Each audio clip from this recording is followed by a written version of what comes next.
Estamos aqui para mais um Papo de Arquibancada, gravado diretamente do YouTube Space Rio, recebendo a dupla de carnavalescos da Acadêmicos do Grande Rio, Leonardo Bora, Gabriel Haddad. Prazer ter vocês aqui. Então, enredo já lançado, um enredo que eu acho que dialoga com a fase da Grande Rio, que a Grande Rio surgiu para o grupo especial nos anos 90, fez grandes sambas enredo, conquistou a simpatia do público, da mídia. A intenção era essa?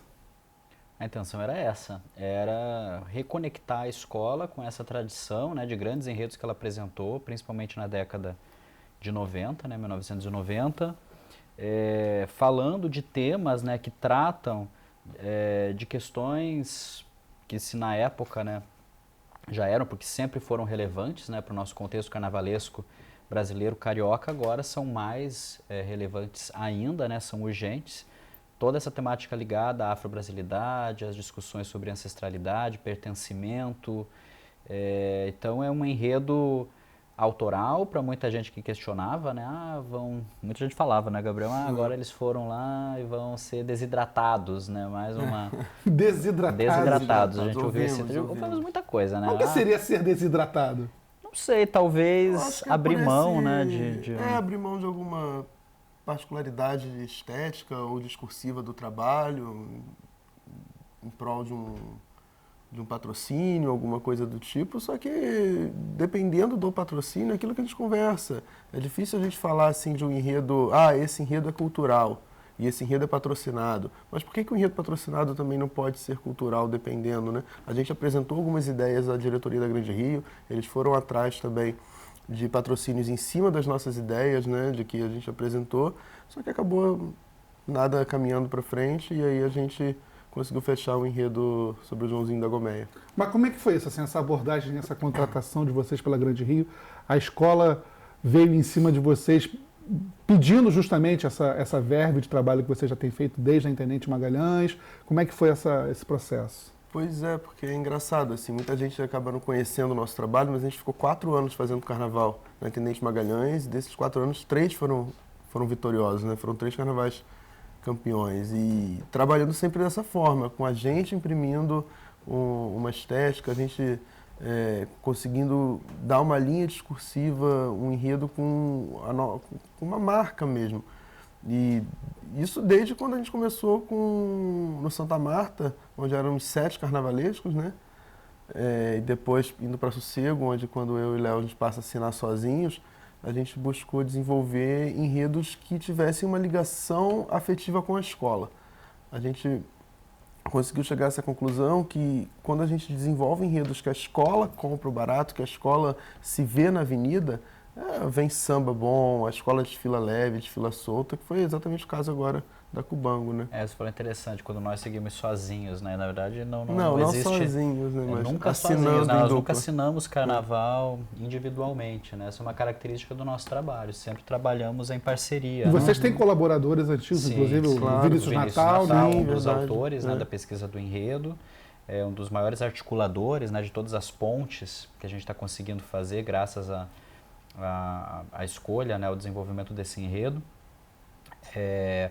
É uma característica que eu acho que enriquece muito o trabalho, né, porque ninguém faz carnaval sozinho. Então essa troca de ideias, esse embate, né, esse diálogo permanente é muito importante, né. Com certeza é um dos fatores que a gente mais preza, né, é um dos fatores mais importantes do nosso trabalho. E a abordagem foi de início surpreendente, né, a gente não esperava, né, Mas, de fato, assim, foi a primeira que que avisaram pra gente, olha, a Grande Rio vai procurar vocês. Isso foi na quinta-feira. Havia rumores, né, mas a gente sempre... Mas a gente ficava assim, não vai, será né? que vai acontecer? Tão improvável, né? E foi uma abordagem direta, houve essas negociações, né, algumas reuniões para a gente debater, possibilidades de enredo, alguns temas que nos interessassem, outros a gente falou, olha, esses... Né, não tem como. Então houve uma conversa muito franca, muito aberta. Sim. E foi isso que nos deixou confiantes, né, a aceitar o convite. Ter essa liberdade, né, uma liberdade para desenvolver uma narrativa, uma liberdade estética para imprimir, né, um conceito visual já nos cartazes de apresentação do enredo, né, que foram feitos pelo Antônio Gonzaga, que é um artista que trabalha conosco desde a Cubango do ano passado, né? Então, essa possibilidade de uma continuidade de um trabalho que já vinha sendo desenvolvido, né, numa linha de enredos que tratam de temas que nos interessam, que a gente julga importantes, relevantes, né, urgentes, como eu mencionava. Recentemente saiu uma matéria dizendo dos mais de 100 terreiros, né, no estado do Rio de Janeiro, muitos deles na Baixada Fluminense, em Caxias, que estão sendo proibidos, né, de realizar os toques, né, e os seus cultos por uma série de fatores. Então, nesse momento de perseguição, de intolerância religiosa, falar dessa liderança, né, uma liderança múltipla, porque Joãozinho da Gomeia não foi apenas, como, né, se popularizou, o rei do candomblé, mas foi um artista multifacetado, né, uma figura carnavalesca, destaque, que desfilou em inúmeras escolas, que participava dos concursos de fantasias. Que trouxe a ideia das roupas de santo mais desenvolvidas para dentro do candomblé, né? E alguém que conseguia articular, né, no seu terreiro toda a cena intelectual brasileira. Jorge Amado e Dorival Caymmi foram ogãs dos terreiros dele, né, tanto na Gomeia de Salvador quanto na Gomeia caxiense. A intelectualidade francesa vinha pesquisar o candomblé a partir, né, dos ritos dele. Pierre Verger fotografou o terreiro dele, né, foi o primeiro terreiro que abriu as portas para esse nome tão importante, que já foi enredo da União da Ilha, em 98, né, realizar a sua etnofotografia.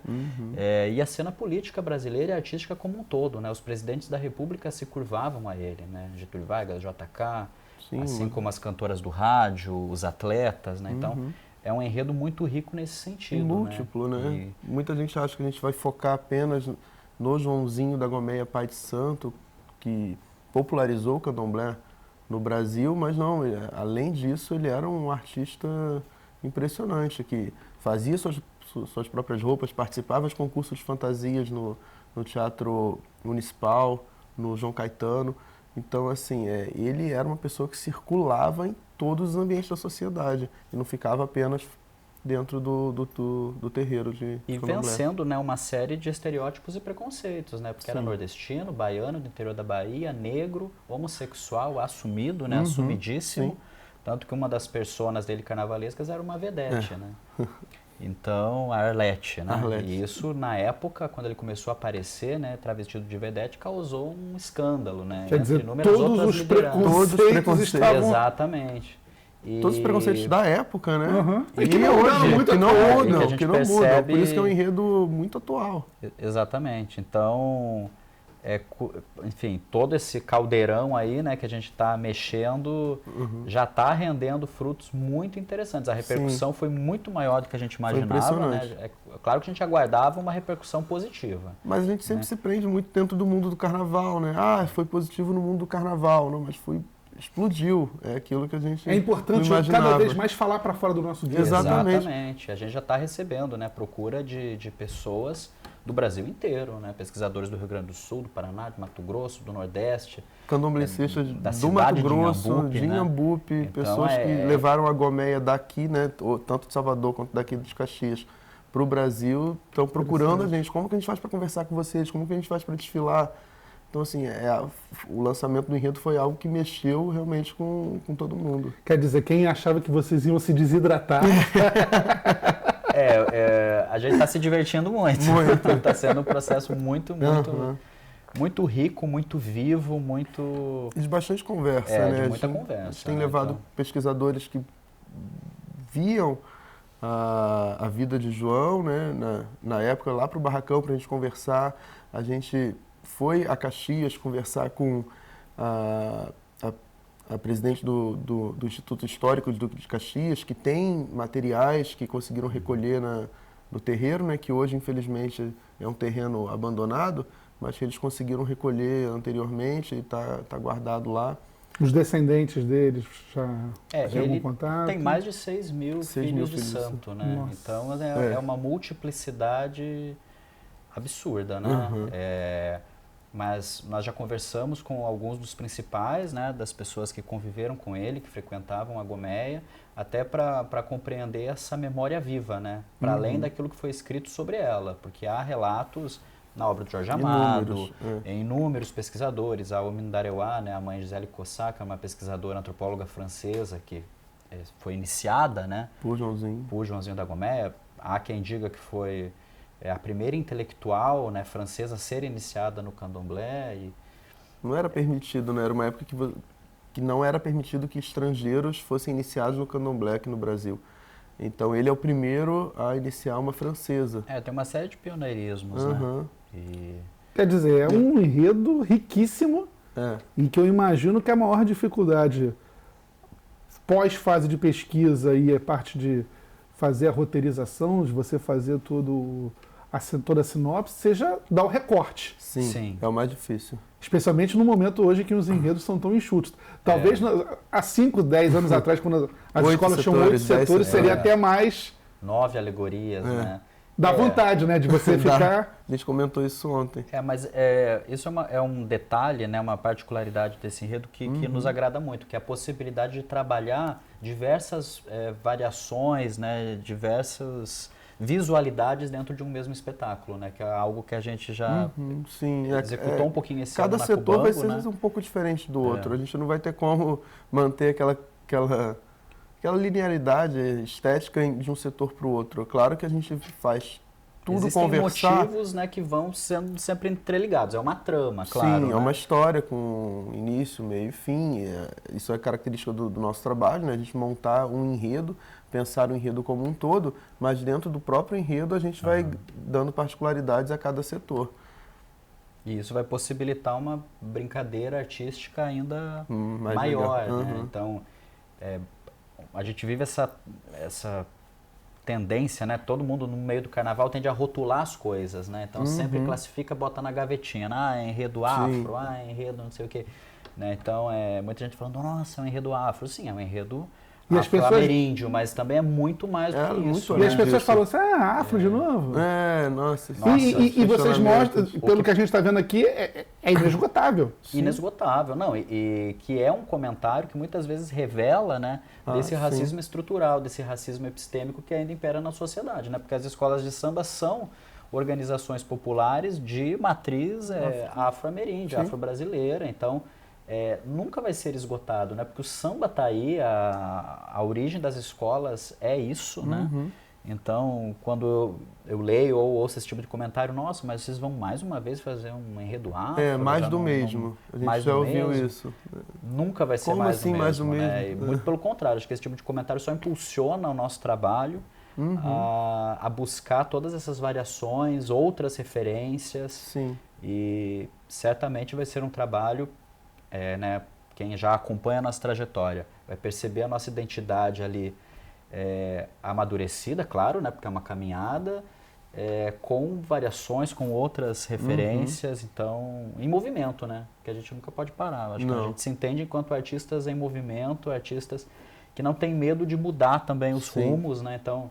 Durante a pesquisa, a cada nova conversa, a gente alterava alguma coisa. Dizia, não, aqui isso aqui vai ter que entrar, porque esse é um detalhe fundamental. O enredo de fato ainda está em construção, né? Ele vai ser construído até o dia do desfile. Até o dia do desfile. Porque novas histórias de Joãozinho vão surgindo e tudo. A cada dia que a gente pesquisa, a gente descobre mais uma fantasia que ele participou no carnaval, mais uma escola de samba em que ele foi destaque.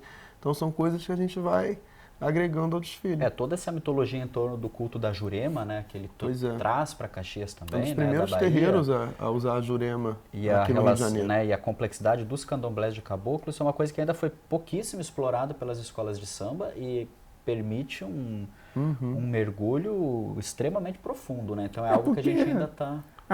As escolas de samba são muito baseadas na Umbanda, né? A temática de Umbanda eu acho que prevalece em relação ao do candomblé, até pela própria estrutura, né? E é muito ligado também à questão iorubá.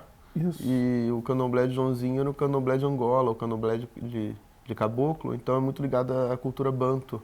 Mais ou menos o que a ilha apresentou no Zaratempo. Nós chegamos a conversar, inclusive, com a Maria Augusta, né? Que conheceu o Joãozinho, frequentou a Gomeia, né, com o Simas, então foram pontes assim iniciais importantes, né, para a gente começar a se situar nesse terreno, ou melhor dizendo, nesse terreiro tão rico, né, tão complexo, que a Grande Rio vai abordar, né, no seu desfile de 2020, que a gente espera tenha sucesso e reconecte a escola a essas raízes, porque é uma escola de uma comunidade imensa, né, que está dando uma resposta impressionante, assim. As idas à quadra são muito legais. Cada ida é uma nova surpresa, porque a receptividade não poderia ser melhor, então a gente se sente muito à vontade também para desenvolver e para apresentar nossas ideias, né? Tanto com a comunidade quanto a própria diretoria. Sim. Essa liberdade da gente poder opinar Em tudo, né? Em tudo, inclusive Absolutamente durante a escolha do tudo, enredo. Esse enredo, o que vocês acham? Vocês são os artistas, vocês vão dizer pra gente se isso é bom ou isso é ruim. Então essa liberdade, a gente poder opinar nos enredos que a escola propunha, era uma coisa incrível, né? Agora, quando a contratação de vocês foi anunciada, eu vi muita gente boa falando assim, pô, mas será que não é um salto muito, né? Na cabeça das pessoas, vocês estavam no acesso, fizeram um cubango, quase foram campeões. Ah, mas aí vai para o especial, mas pô, vai para uma escola ali que vai brigar no meio da tabela. Não, vai logo para Grande Rio. Né? Como é que vocês encaram isso? Assim, isso aconteceu também de vocês, você pensar, pô, será que eu estou dando um passo maior do que a perna? Né? Ou não, é a hora mesmo. Chegou a hora da gente dar esse passo e vamos com tudo. Como é que isso processou na cabeça de vocês? Eu acho que isso aconteceu de uma forma maior, não acho que por nós, né, assim, mas pelas pessoas que estavam em volta e olhando, quando a gente assinou com a Cubango. A gente ouviu muito assim, quem são eles? Como que eles já vão assinar uma escola do grupo de acesso? Sendo que a gente tinha trabalhado 4 anos na Intendente Magalhães, eu já vinha trabalhando ali como assistente do Lousada, fazendo os projetos de alegoria também desde 2013. Então, trabalhei na Mocidade, trabalhei na Portela. São coisas que a gente vai trazendo de bagagem, vai trazendo. E esse trabalho meu como assistente do grupo especial me deu essa noção de como trabalhar ali as alegorias do grupo especial. E é uma coisa que a gente traz para hoje. E o nosso trabalho como carnavalescos, tanto de escola de samba da Intendente Magalhães quanto esses 2 anos de Cubango, são trabalhos que a gente produziu tudo que a gente aprendeu. Porque em escola de samba do grupo de acesso, às vezes a gente não tem tanta mão de obra qualificada para trabalhar, ou a gente tem menos mão de obra do que necessário, então a gente tem que ajudar, tem que fazer. Era isso que eu ia perguntar. Jogar nas 11. Né? O trabalho de vocês tem um viés muito artesanal, que cabe muito no grupo de acesso, até é necessário. Se você ficar sentado na tua cadeira, na tua sala, o carnaval não sai. Você tem que ir para lá, tem que fazer. No grupo especial, é possível ter esse toque de artesão, mesmo com aquela toda estrutura industrial que nós temos na cidade do samba? Eu acredito que todo mundo vai poder entender isso quando o desfile for para a avenida, né? Porque com certeza, certamente, né? vai ter. Inclusive foi uma das falas, né, que nós mais ouvíamos durante a negociação com a escola, né? Olha, nós estamos interessados no trabalho de vocês porque entendemos que nesse novo momento da Grande Rio, ela precisa desse toque, né, mais sensível, desse toque artesanal, desse olhar mais miúdo, né, para as coisas pequenas, né, como vocês estavam fazendo na Cubango, que a gente olhou e gostou, né? Então é algo que já vinha, eu acredito que é algo que é esperado, né, da escola. Então isso também dá pra gente muito conforto. Eu acho que é isso que eu ia muita falar. Segurança. Essa conversa franca, isso tudo foi deixando a gente muito confortável para trabalhar, para apresentar as nossas ideias, para propor coisas diferentes. Então isso tudo foi dando pra gente um conforto ótimo assim dentro da escola, que eu acho que fez com que a gente não ficasse assim com aquele medo, vamos assinar uma escola de samba grupo especial. E nem com aquilo que eu falo, às vezes as pessoas não compreendem muito, né, mas com aquele deslumbramento. Porque quem já passou por todos os grupos da Intendente Magalhães, né, quando a gente estreia no Santa Marta em 2013, né, na comissão de carnaval, na época liderada pelo Eduardo Gonçalves, da qual também faziam parte o Vinícius Natal, né, que nos acompanha desde então, o Fábio Fabato, o Rafael Gonçalves e o Vitor Saraiva. Era no último grupo, né? No grupo de acesso D. Agora ainda tem o grupo de avaliação que desfila no Sábado das Campeãs. Na época ele não existia. Nesse último grupo você tem que fazer praticamente tudo. Né? Você forma a alegoria, você vai ali na marcenaria e faz um pouco do trabalho do marceneiro, decoração em geral, então pintura de arte, porque você aprende na marra, né? E não tem ninguém para fazer, se você não fizer. A escola não vai ter condições de tirar R$5.000 para pagar um pintor de arte. E é isso que a gente gosta, né? Eu não consigo entender o meu trabalho sem sujar a mão, sem subir na alegoria, sem brigar, né? Muita gente pergunta, mas é tudo tranquilo, a sala de criação é pacífica? Não é nada pacífica, é muita discussão o tempo todo, né? Porque é desses entrechoques que vai nascendo algo complexo. Tanto mais quando o enredo por si só é complexo, né? Porque a figura do Joãozinho da Gomeia, assim como a figura do Bispo do Rosário, né, que a gente trabalhou há 2 anos, é uma figura extremamente contraditória, polêmica, complexa, né? E trabalhar com todas essas nuances nunca é fácil. E como é que é a divisão de trabalho, de tarefas entre vocês? Como é que é esse processo de criação? Um cuida mais de alegoria, outro de fantasia, os dois trabalham juntos? Muita gente acha isso, né? Muita gente pergunta. Muita gente, na verdade, já parte do pressuposto que ocorre uma divisão. A divisão Leonardo não existe, né? fantasias, eu trabalho com alegorias, mas isso não tem. existe. Na verdade, a gente pesquisa muita referência, a gente faz uma pesquisa de referências muito grande. Se for na nossa sala, agora lá vai ter referência pela sala toda, livro aberto pela sala. E isso a gente vai criando junto. A gente vai buscando as referências, analisando e pensando os figurinos. E é a mesma coisa das alegorias. A gente vai pensando junto as alegorias, a criação, as formas. Só que aí entra a habilidade de cada um, né? O Léo tem a habilidade de desenho à mão, então ele faz os riscos dos figurinos e eu já faço os projetos de alegoria em 3D. E aí, mas isso não impede, claro, de maneira alguma, do Léo riscar também o artístico das alegorias, né? Porque o que facilita, na verdade, na produção das alegorias desenhadas em 3D é que você consegue olhar do alto a alegoria, você consegue tirar um objeto daqui e jogar para lá, que a mão isso poderia perder teria que fazer tudo de novo, né? Pois é, então na verdade a estrutura da alegoria é uma coisa que... ela é pensada em conjunto e o artístico, né, a aquarela, o lápis, entra mais na parte da arte decorativa, digamos assim, né, se tiver que classificar. Então, na verdade, é um trabalho muito dividido. A cor, né, a gente pensa no artístico geralmente, Sim, né, os também, projetos de alegoria a gente olha mais a volumetria, vai pensando a cor com a tinta. Uhum. E trabalho de figurino é curioso, porque algumas fantasias são mais puxadas para aquilo que eu acredito, outras são muito Gabriel, Sim. né? Então é esse diálogo, o equilíbrio. produto acaba sendo híbrido, tudo vai se misturando, né? Não existe uma divisão clara. Né? Não, de jeito algum. Para finalizar, é inevitável fazer essa pergunta. Temos vocês chegando ao grupo especial, temos o João Vitor voltando, né? Ele tinha feito a viradora há uns anos atrás, agora voltando, né? O Marcos Ferreira chegando junto com o Tarcísio Zanon, o Jaque Vasconcelos se consolidando como um dos grandes nomes, Leandro Vieira nem se fala. Chegou a hora da nova geração mesmo? Essa rapaziada aí que hoje está com 30, 40 anos.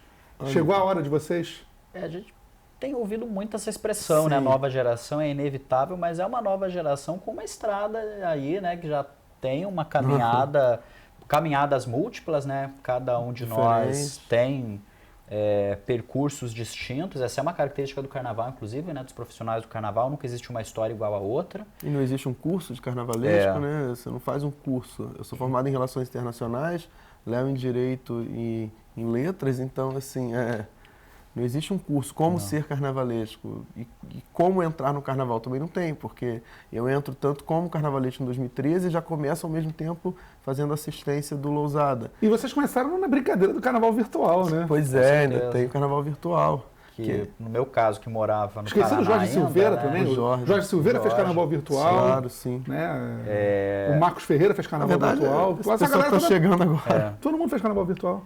Eu acredito que a renovação ela é inevitável, né? E a gente vive no carnaval esses momentos, né, não de mudança radical, é complicado falar isso, até porque a gente ainda está começando a observar esse movimento, né? É o que é, de fato. E certamente o carnaval do ano que vem vai ter uma cara diferente, né? Isso foi a maior dança das cadeiras, né? Dos últimos tempos, né? Eu acredito que... E com novas peças, né? Também, sim. Então, certamente vai ser um espetáculo diferente para todo mundo nesse momento de tanta discussão em torno do carnaval, né? Acredito que o artístico vai ser inusitado, pelo menos, né? A gente vai ter uma cara diferente passando ali na avenida, ainda com uma série de incongruências, problemas, blá blá blá, mas né, tem novos agentes aí e tomara, né, que no nosso caso a gente consiga imprimir, né, na Grande Rio esse desejo tão latente, né, de toda a comunidade de Caxias, né, da Tricolor Todo dia de a gente recebe mensagem de reconectar a escola, precisa, né? A Grande Rio precisa disso. Sim. Existe um ranço com a Grande Rio. Apresentar um grande samba, fazer um carnaval quente, né, que todo mundo se sinta feliz e pertencente e respeitado ali desfilando, né, cantando algo que faça sentido, algo belo, algo importante, né, algo potente, que isso né, se consolide numa grande apresentação. Eu acho que a trabalha para isso. principal noção é essa noção de pertencimento. Os torcedores da Grande Rio têm que se sentir pertencentes àquela escola de samba.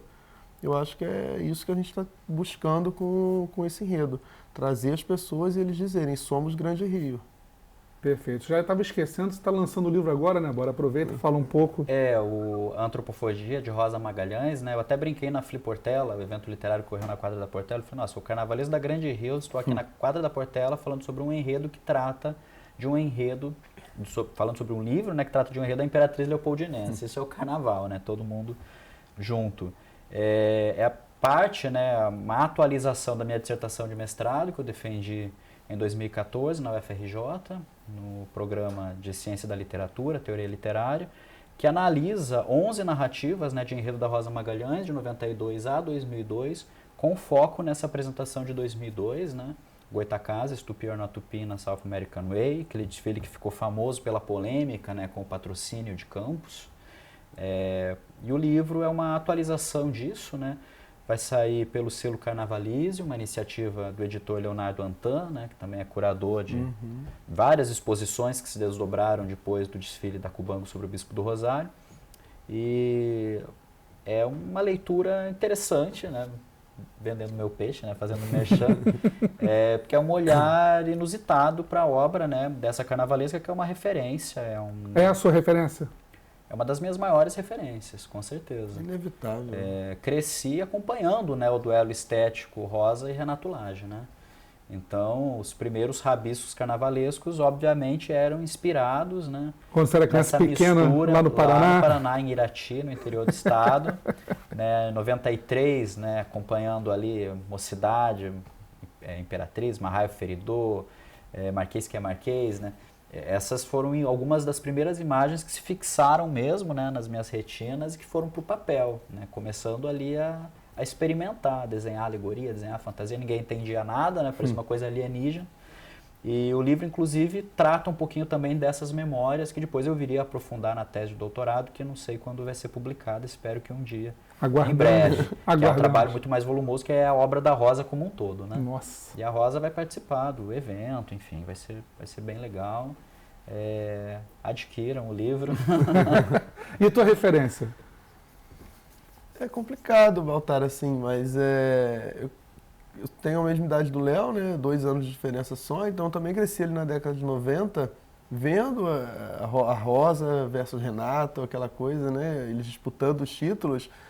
Mas como eu cresci também dentro da Viradouro, então vi muito Joãozinho 30. Então, essas histórias, esses enredos rocambolescos, isso me interessava muito e me deixava muito inquietos. Então, o João também sempre esteve presente em meus imaginários. Obrigado, Bora. Obrigado, Gabriel. Boa sorte para vocês na Grande Rio. Nós que agradecemos. Obrigado pelo convite. Tá, a casa é de vocês. E você que está aí ligado na gente, no nosso canal, né? Continue ligado nas nossas atualizações, clique no sininho, fique sempre ligado com a gente aqui na Rádio Arquibancada. O Papo de Arquibancada volta em breve. Um abraço.